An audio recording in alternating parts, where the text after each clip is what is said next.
slow up, no I don't take shit. I got no love for the fakeness. If you wanna play tough and wanna hate this, I'll always show Pernahkah up. kalian membayangkan bumi sebagai sebuah sistem raksasa yang bekerja dengan presisi dan sempurna? Namun, sistem ini sedang mengalami gangguan serius. Masuknya zat, energi, atau komponen lain ke dalam lingkungan yang menyebabkan kualitasnya turun disebut sebagai pencemaran lingkungan.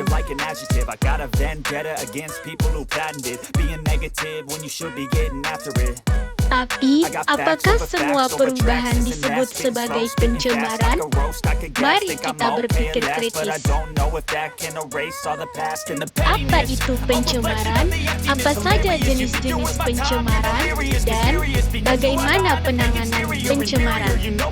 Pencemaran lingkungan merupakan masuk atau dimasukkannya zat atau komponen lain ke dalam lingkungan sehingga berubah tatanan lingkungan akibat kegiatan manusia atau proses alam, sehingga kualitas alam menurun dan tidak berfungsi sesuai dengan peruntukannya.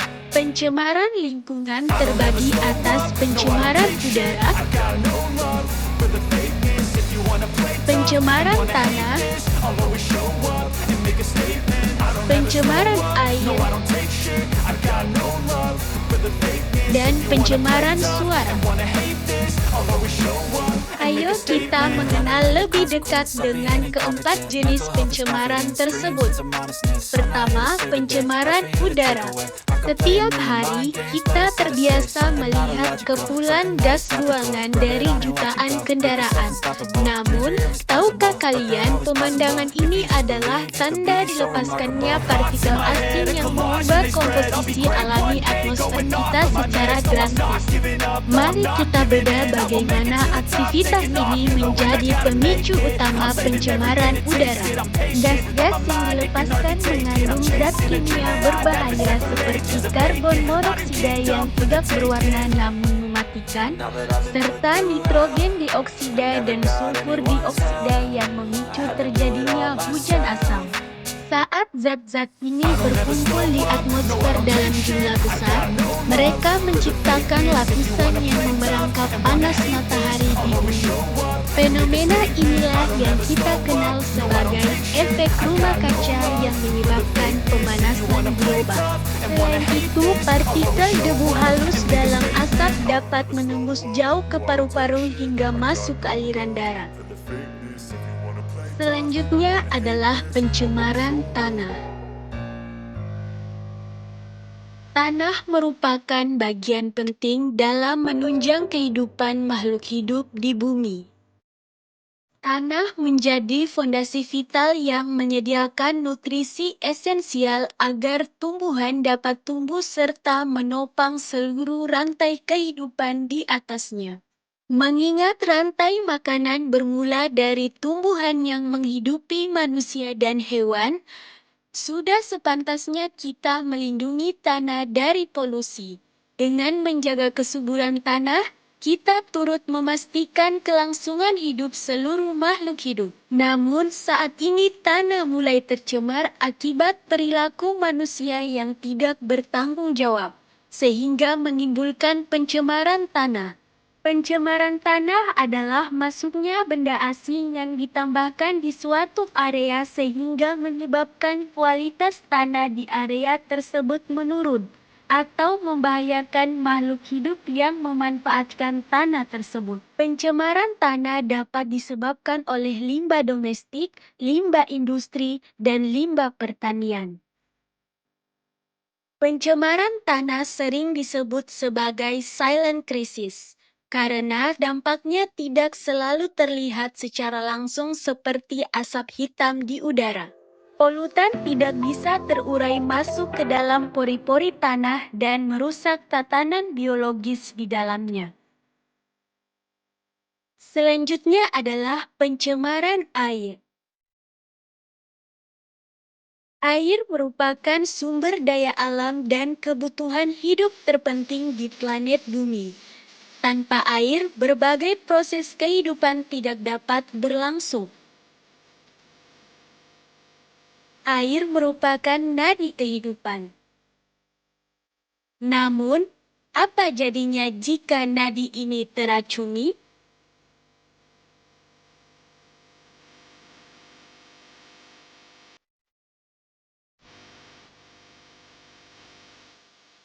Pencemaran air merupakan masuknya zat asing ke dalam air yang menyebabkan penurunan kualitas air.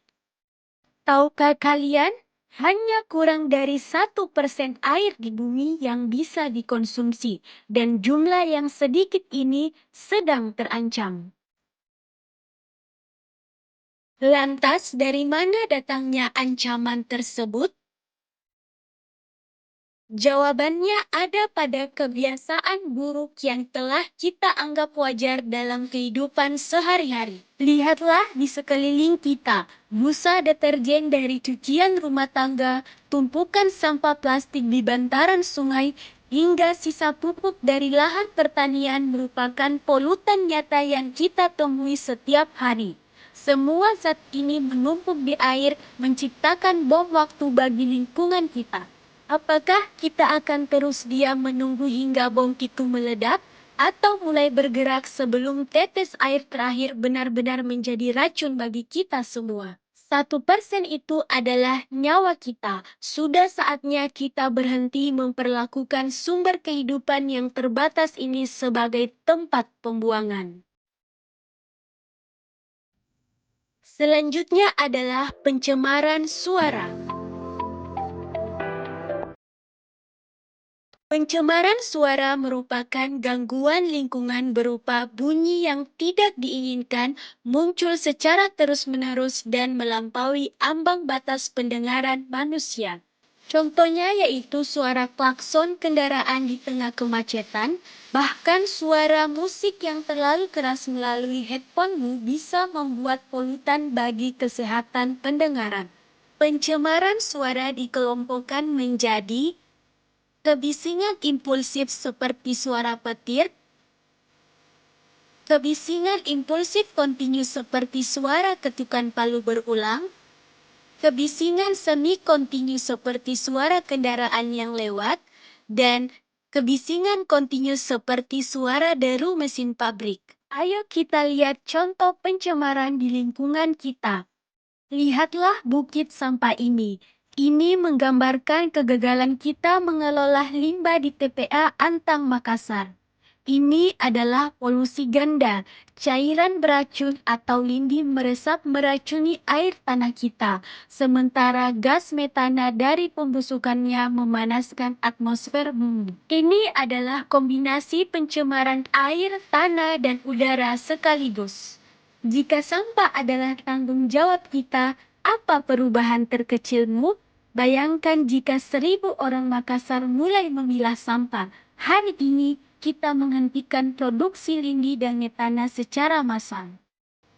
Setelah melihat realitas krisis di TPA Antang Makassar, mari kita mempelajari lebih dalam bagaimana penanganan terhadap berbagai pencemaran yang terjadi di lingkungan kita.